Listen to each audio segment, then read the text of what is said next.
దాదాపు 6 ఏళ్ల తర్వాత వెండితెరపై సోలో హీరోగా వచ్చిన జూనియర్ ఎన్టీఆర్ హిట్ కొట్టాడు. కొరటాల శివ దర్శకత్వంలో వచ్చిన ఈ సినిమా ఈ వారం విడుదల అయ్యి థియేటర్లలో సక్సెస్ఫుల్ గా రన్ అవుతుంది. దేవరా మూవీలోని దావూదీ సాంగ్ ఎంత హిట్ అయిందో అందరికీ తెలిసిందే. కానీ స్టోరీ ఫ్లోని డిస్టర్బ్ చేయడం ఎందుకని ఈ సాంగ్ ని సినిమా నుంచి తీసేశారు. చివర్లో పెడదామంటే క్లైమాక్స్ ట్విస్ట్ వల్ల ఫ్యాన్స్ ను హర్ట్ చేయడం ఇష్టం లేక పెట్టలేదు అని కొరటాల శివ తెలిపారు. దీనికి తోడు సినిమా లెంత్ ఎక్కువ కావడం కూడా ఒక కారణంగా చెప్పుకోవచ్చు. కానీ విడుదల తర్వాత హిట్ టాక్ రావడంతో ఫ్యాన్స్ నుంచి ఈ సాంగ్ మళ్ళీ పెట్టమని డిమాండ్ బాగా పెరిగింది. దీంతో సినిమా టీం కూడా ఆలోచించి సాంగ్ పెడితే బాగుంటుందని నిర్ణయించినట్లు తెలిపారు. ఈ సాంగ్ ఎప్పుడు యాడ్ చేస్తారు అనే విషయాలు ఇప్పుడు మనం తెలుసుకుందాం. ఈ సినిమా ఫస్ట్ లుక్ విడుదల దగ్గర నుంచి ట్రైలర్ విడుదల అయ్యే వరకు విపరీతమైన నెగిటివిటీ వచ్చింది. కొరటాల తీసిన ఆచార్య భారీ డిజాస్టర్ కావడంతో ఈ సినిమాపై ఆచార్య 2 అనే ముద్ర వేశారు. కానీ సినిమా విడుదల తర్వాత స్లో పాయిజన్ లాగా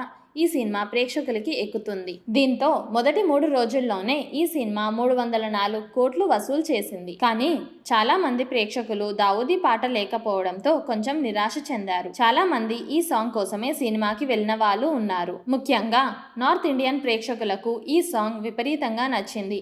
ఎన్టీఆర్ డాన్స్ కి వారు ఫిదా అయ్యారు. కానీ ఈ పాట లేకపోవడంతో కొంచెం నిరాశ చెందారు. అంతేకాదు ఎన్టీఆర్ ఫ్యాన్స్ నుంచి కూడా ఈ డిమాండ్ మూవీ మేకర్స్ దగ్గరికి వెళ్ళింది. దీంతో చిత్ర యూనిట్ కూడా స్పందించి ఈ సాంగ్ యాడ్ చేయాలని డిసైడ్ అయినట్లు సమాచారం. దీనివల్ల కలెక్షన్స్ కూడా పెరిగే అవకాశం ఉంది. రిపీట్ ఆడియన్స్ కూడా వచ్చే అవకాశం ఉంది. దసరా సెలవులు కూడా స్టార్ట్ కావడంతో ఈ సినిమా మరింత పుంజుకునే అవకాశం ఉంది. అతి త్వరలో ఈ సాంగ్ దేవరా మూవీలో చూడబోతున్నాము. ఫిలిం నగర్ సమాచారం మేరకు ఈ వారమే ఈ సాంగ్ యాడ్ చేసే అవకాశం ఉంది. ఇలాంటి మరిన్ని లేటెస్ట్ అప్డేట్స్ కోసం BS8 న్యూస్ ఛానల్ ని సబ్స్క్రైబ్ చేసుకోండి.